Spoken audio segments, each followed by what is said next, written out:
Hey there! Welcome to You Wanted to Know, the show all about students exploring and asking thought-provoking religious questions.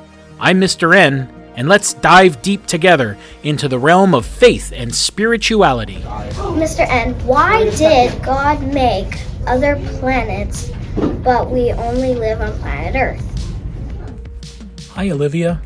Thanks for such a thought-provoking question. I think the best place to start is to rewind all the way back to the very beginning of the Bible.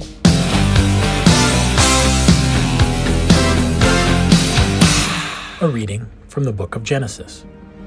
In the beginning, when God created the heavens and the earth was a formless void, and darkness covered the face of the deep. While a wind from God swept over the face of the waters, then God said, "Let there be light," and there was light. And God saw that the light was good. And God separated the light from the darkness. God called the light day, and the darkness he called night. And there was evening, and there was morning, the first day. The question of whether God created life on other planets is certainly fascinating. Psalm 19, verse 1 says that the heavens declare the glory of God, and the firmament shows his handiwork, which means that everything that God has made, whether it's you or I or wildlife or angels or stars and planets, he has created them for his glory. When we see a breathtaking view of the Milky Way, or peer at Saturn through a telescope,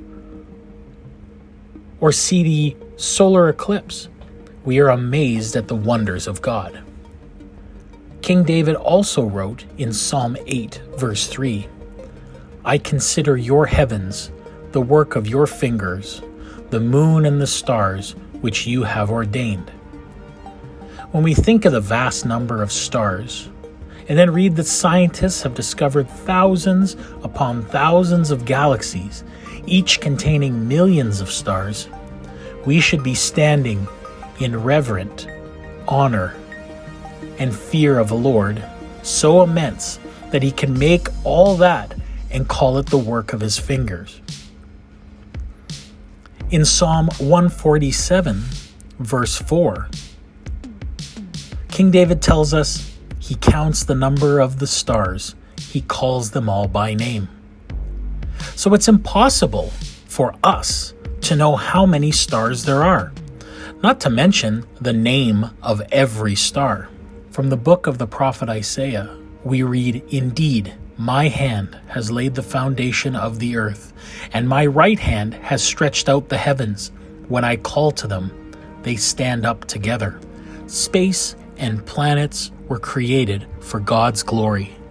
We know that stars and planets outside our own solar system exist, and these too were created for the glory of God. A constantly expanding universe is another theory that we as humans have yet to prove.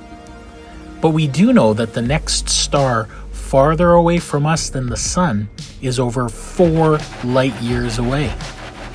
And that isn't even a measurable fraction of the size of the known universe, expanding or not. Imagine you took a flashlight in a dark room and turned it on. How quickly that light jumps across the room and appears on the other wall. That speed, over 4 years, is how far away that next star is. As to whether there is life on other planets, we simply do not know. So far, no evidence of life on other planets of our solar system has been found. Considering how long it would take to get from point A to point B in our universe, it's unlikely that we'll ever progress far enough to visit other galaxies before the Lord's return.